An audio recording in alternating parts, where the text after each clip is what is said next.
Hello everyone, मैं आकांक्षा शर्मा आप सभी का स्वागत करती हूँ मेरे YouTube channel alpha BNS classes में। आज हम लोग कक्षा 10वीं के सामाजिक विज्ञान के अभ्यास प्रश्न पत्र को डिस्कस करेंगे, जिसमें कुल 15 ऑब्जेक्टिव टाइप के क्वेश्चंस हैं। तो चलिए शुरू करते हैं पहले प्रश्न से। क्वेश्चन नंबर 46, नीचे दी गई विशेषता को ध्यानपूर्वक पढ़ें और बताएं कि यह कृषि के कौन से प्रकार को दर्शाता है। किसी क्षेत्र में भारी वर्षा होती है और वनस्पति का तीव्र पुनर्जन्म होता है। वृक्षों को काटकर और जलाकर भूमि को साफ कर लिया जाता है। मृदा की उर्वरा शक्ति कम होने पर किसान स्थान बदलकर कृषि करते हैं। ऑप्शंस हैं ए गहन निर्वाह कृषि, बी स्थानांतरित कृषि, सी रोपण कृषि और डी मिश्रित कृषि। इसका सही उत्तर है बी स्थानांतरित कृषि। क्वेश्चन नंबर 47, ब्रिटिशकालीन भारत में हमें सरकारी अफसरों की सोच, उनकी विशेष दिलचस्पी और वे किन चीज़ों को सुरक्षित रखना चाहते थे, इसके बारे में किस स्रोत से जानकारी मिलती है। ए यात्रा विवरण से, बी गल्प साहित्य से, सी स्मृति स्रोत से, डी अभिलेख स्रोत से। इसका सही उत्तर है डी अभिलेख स्रोत से। क्वेश्चन नंबर 48, लोकतंत्र में मीडिया की भूमिका है। ए देश के लिए कानून बनाना, बी सामाजिक सुधार को लागू करवाना, सी घट रही घटनाओं की जानकारी उपलब्ध कराना, डी लोगों के आपसी विवाद को सुलझाना। इसका सही उत्तर है सी घट रही घटनाओं की जानकारी उपलब्ध कराना। क्वेश्चन नंबर 49, नर्मदा और तापी नदी के संदर्भ में सही तथ्य का चयन करें। ए दोनों नदियां पश्चिम से पूरब की ओर प्रवाहित होती है, बी दोनों नदियों का उद्गम सतपुड़ा पर्वत के उत्तरी ढालों से हुआ है, सी दोनों नदी गुजरात में प्रवाहित होती है, डी बी और सी सही है। इसका सही उत्तर है डी बी और सी सही है। अब चलते हैं अगले प्रश्न की ओर। क्वेश्चन नंबर 50, भारत की स्थिति विश्व मानचित्र पर देखिए तथा दिए गए विकल्पों में से सही विकल्प का चयन कीजिए। ए भारत उत्तर पूर्व में स्थित है, बी उत्तर दक्षिण में स्थित है, सी उत्तर पश्चिम में स्थित है, डी दक्षिण पूर्व में स्थित है। इसका सही उत्तर है ए उत्तर पूर्व में स्थित है। क्वेश्चन नंबर 51, कथन 1, फ्रांस के प्राचीन राजतंत्र में स्टेट जनरल का एक राजनीतिक संस्था थी। कथन 2, स्टेट जनरल में केवल प्रथम स्टेट एवं द्वितीय स्टेट के प्रतिनिधि ही भाग लेते थे। कथन 3, स्टेट जनरल की मंजूरी के बिना भी राजा नया कर लगा सकता था। ऊपर दिए गए कथनों के आधार पर सही उत्तर का चयन कीजिए। ए केवल कथन 1 सही है, बी कथन 1 और 2 सही है, सी कथन 1 और 3 सही है, डी कथन 1 2 3 सही है। इसका सही उत्तर है ए केवल कथन 1 सही है। क्वेश्चन नंबर 52, 19वीं सदी में यूरोप में सामाजिक परिवर्तनों के समर्थकों में एक समूह ऐसा भी था जो चाहता था कि सभी धर्मों को बराबर सम्मान मिले। कारण, उस समय यूरोप के अलग अलग क्षेत्रों में किसी एक धर्म को ज़्यादा महत्व दिया जाता था। ऊपर दिए गए कथन और कारण के आधार पर सही उत्तर का चयन कीजिए। ए केवल कथन सही है, बी केवल कारण सही है, सी कथन और कारण दोनों सही है, डी कथन और कारण दोनों गलत है। इसका सही उत्तर है सी कथन और कारण दोनों सही है।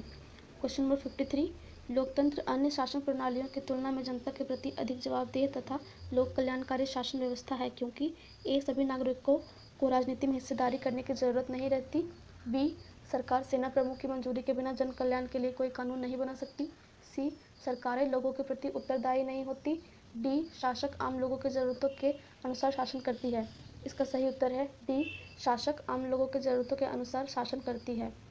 54, क्वेश्चन नंबर 54, लोकतांत्रिक व्यवस्था के संदर्भ में दिए गए कथनों पर विचार कीजिए तथा सही कथन का चयन कीजिए। कथन 1, सरकारें लोगों के प्रति उत्तरदायी नहीं होती हैं। कथन 2, शासक का चयन आम लोगों द्वारा किया जाता है। कथन 3, सभी नागरिकों को राजनीति में हिस्सेदारी करने की ज़रूरत नहीं रहती।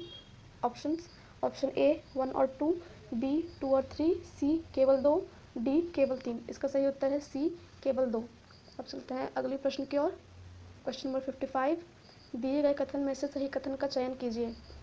फर्स्ट, 1951 ईस्वी के बाद से भारत में साक्षरता दर में वृद्धि हुई। सेकंड, भारत में पुरुषों की तुलना में महिलाएं अधिक साक्षर हैं।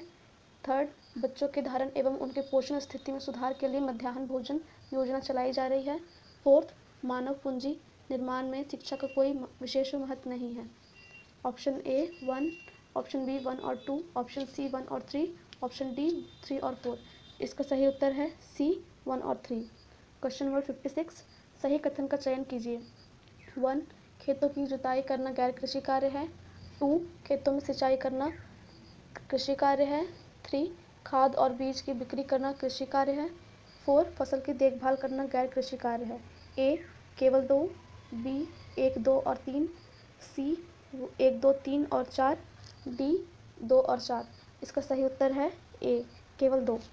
क्वेश्चन नंबर 57, संसाधन नियोजन सतत विकास की अनिवार्य आवश्यकता है, अतः संसाधन नियोजन के प्रमुख चरणों में सबसे पहला चरण क्या होना चाहिए? ए उपयुक्त प्रौद्योगिकी कौशल और संस्थागत नियोजन ढांचा तैयार करना, बी संसाधन विकास योजनाओं और राष्ट्रीय विकास योजना में समन्वय स्थापित, ए पितृभूमि और नागरिक जैसे विचारों का उदय, बी नया फ्रांसीसी तिरंगा झंडा, सी नागरिकों द्वारा स्टेट जनरल का चुनाव, डी उपयुक्त सभी। इसका सही उत्तर है डी उपयुक्त सभी। क्वेश्चन नंबर 59, संघवाद एक विशिष्ट प्रकार की शासन प्रणाली है जिसमें ए देश में 2 या 2 से अधिक स्तर की सरकारें होती है, बी प्रत्येक स्तर की सरकार समान नागरिक समूहों पर शासन करती है, सी प्रत्येक स्तर की सरकार के अधिकार क्षेत्र का स्पष्ट उल्लेख संविधान में नहीं होता है, डी उपरोक्त सभी।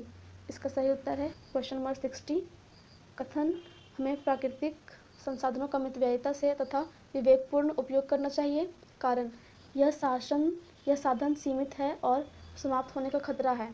ए केवल कथन सही है, बी केवल कारण सही है, सी कथन और कारण दोनों सही है, डी कथन और कारण दोनों गलत है। इसका सही उत्तर है सी कथन और कारण दोनों सही है। तो मेरे साथ वीडियो के अंत तक बने रहने के लिए आप लोगों को बहुत बहुत शुक्रिया एंड प्लीज़ आप लोग मेरे चैनल को लाइक, सब्सक्राइब एंड कमेंट करें। Thank you again.